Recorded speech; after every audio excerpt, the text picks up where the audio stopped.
Assalamualaikum warahmatullahi wabarakatuh. Perkenalkan, nama aku Fitri.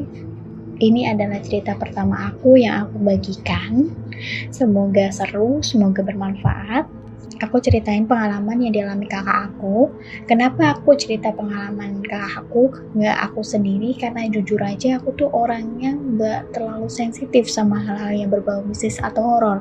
Dan itu sangat aku syukuri banget kan, karena memang aku orangnya penakut banget. Cerita ini terjadi sudah lama sekali ketika aku usia 5 tahun. Saat itu aku menduduki bangku kelas TK kecil ya. Aku umur 5 tahun dan aku cerita ini kenapa? Karena pada saat kakak aku mengalami ini, aku ada di situ. Kejadian itu aku menyaksikan sendiri bagaimana tegangnya dia, bagaimana raut muka ketakutan dia. Ya, pokoknya aku bisa merasakan lah apa yang sedang dia alami, kayak gitu. Sebelumnya aku ceritakan dulu gambaran lokasi rumah aku. Jadi rumah aku itu diapit 2 rumah kosong, sebelah kanan dan juga sebelah kiri. Tapi alhamdulillah depan rumah aku itu adalah musola.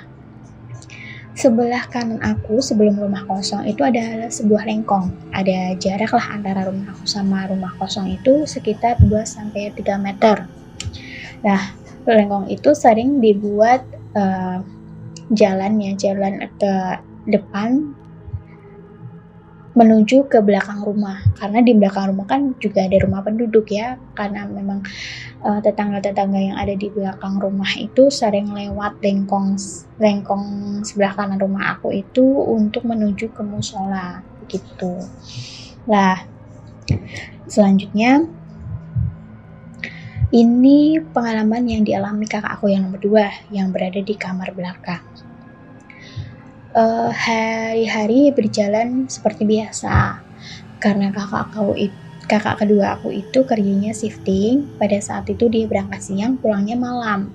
Pulang jam 9 malam, dijemput sama bapak. Sampai rumah dia seperti biasa bersih-bersih badan, mandi, terus bersihin muka, bersih-bersih wajah, karena memang dia kan kerjanya full make up. Jadi kalau nggak dibersihin nanti akan timbul jerawat. Biasalah ya perempuan. Jadi kamar kakak aku yang nomor 2 itu ada di kamar belakang. Kamarnya itu ada sebuah jendelanya itu ketika dibuka itu langsung menuju ke lengkong dan rumah sebelah kanan aku. Lah, setelah itu di bawah jendela ada meja rias kakak aku. Ketika dia membersihkan wajahnya, ketika dia membersihkan make up, biasanya dia itu membuang kapas itu nggak sembarangan lah. Dia biasanya buang di tong sampah yang ada di kamar, atau enggak habis dikumpulin dulu, besokannya dibuang di tong sampah depan rumah gitu kan. Tapi saat itu nggak tahu kenapa ketika kakak aku membersihkan make up, dia masih pandangannya masih ke arah kaca meja rias, dan dia itu ngelempar bekas kapasnya itu ke jendela, keluar jendela gitu. Tiba-tiba beberapa detik kemudian, dengan ekor matanya dia melihat sosok tinggi, besar, putih. Dia berpikir di situ, itu korden aku gitu. Terus berpikir lagi, enggak, korden aku enggak warna putih. Dia gitu kan. Karena dia penasaran, dia nengoklah ke sebelah kanan. Dia nengok ke sebelah kanan, ternyata itu adalah sosok pocong.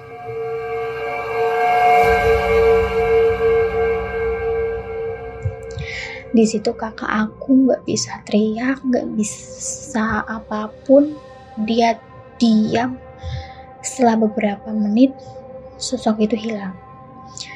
Sosok itu hilang, baru kakakku bisa teriak sekencang-kencangnya dan kita semua lari ke kamarnya. Bapak aku yang masih di ruang tamu zikir langsung lari ke kamar kakak aku. Ketika kita sampai ke kamar kakak aku, dia itu posisinya kayak patung dengan apa? Dengan wajah matanya melotot, bibirnya nganga, dan tangannya itu memegang. Terus bapak aku samperin, dipukul pundaknya. Nduk, kenapa? Bapak aku bilang gitu, yang artinya, Nduk, kamu kenapa? Nduk itu adalah panggilan sayang orang Jawa ke anak perempuannya ya.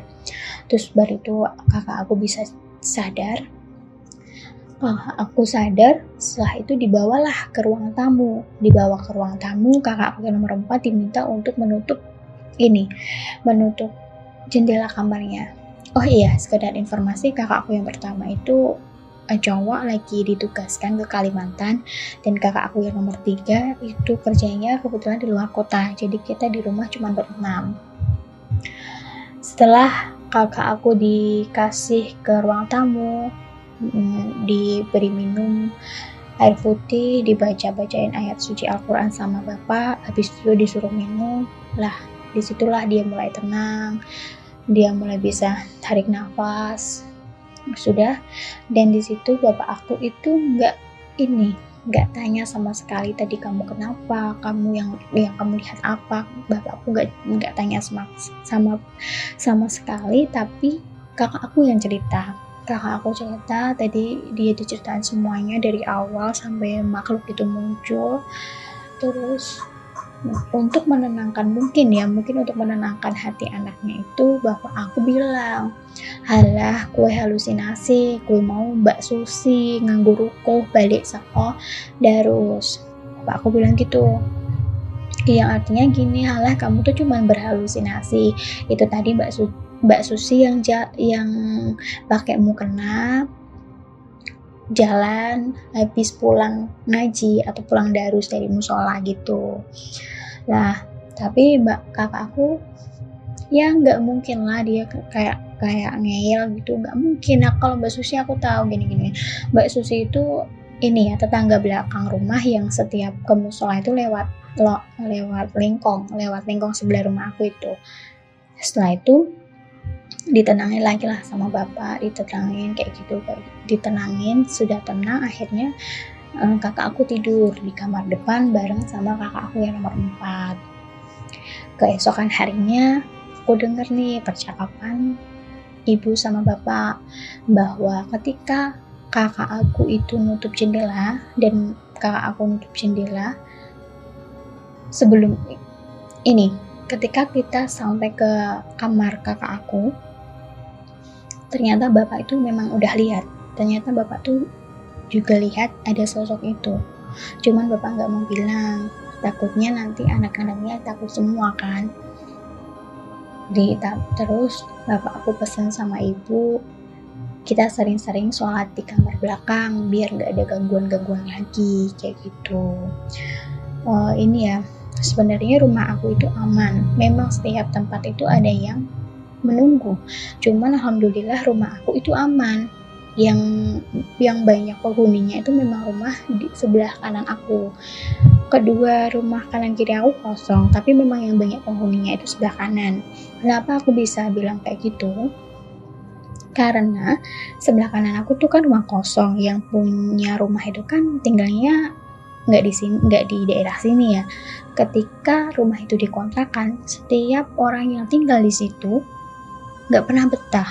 Jadi seminggu 2 minggu, sebulan lah paling lama, atau enggak 2 bulan paling lama itu mereka nggak betah. Dan setiap ditanya kenapa kok pindah, selalu jawabannya itu sering ada yang ganggu kayak gitu. Lah, maka dari itu pemilik rumahnya itu mengajikan rumah itu agar rumah itu terhindar dari hal-hal kayak gitu. Tapi pemilik rumahnya itu bilang kalau yang penghuni rumah itu sudah menghuni terlebih dahulu, jadi mereka tidak mau pergi, cuma mereka tidak mau mengganggu memang. Tapi kalau memang ada manusia yang mengganggu, dia juga ikut mengganggu. penghuninya memang jahil-jahil. Jadi kalau kita jangan takut lah, intinya gitu. Kalau kita takut, mereka malah seneng bilangnya kayak gitu. Nah, jadi yang bisa diambil dari cerita ini adalah kita memang di dunia ini hidup berdampingan dengan makhluk yang tidak terlihat atau makhluk kasat mata. Jadi kita saling menghargailah keberadaan mereka. Contoh saja kalau misalkan kita membuang sampah sembarangan atau membuang sesuatu, melempar sesuatu ke manusia aja, mereka kaget, mereka akan ngamuk. Begitu pula dengan yang dilakukan kakak aku. Dia membuang sebuah kapas, mungkin itu terkena sosok itu dan sosok itu kaget lalu menampakkan dirinya, bisa jadi seperti itu. Jadi kita saling menghargai keberadaan kita masing-masing, jangan buang sampah sembarangan. Mungkin itu cerita yang bisa aku bagikan kali ini. Next time aku akan cerita lagi pengalaman-pengalaman yang lain yang dialami kakak aku, atau mungkin yang aku alami sendiri. Oke, terima kasih sudah mendengarkan cerita aku. Sampai ketemu di lain kesempatan. Wassalamualaikum warahmatullahi wabarakatuh.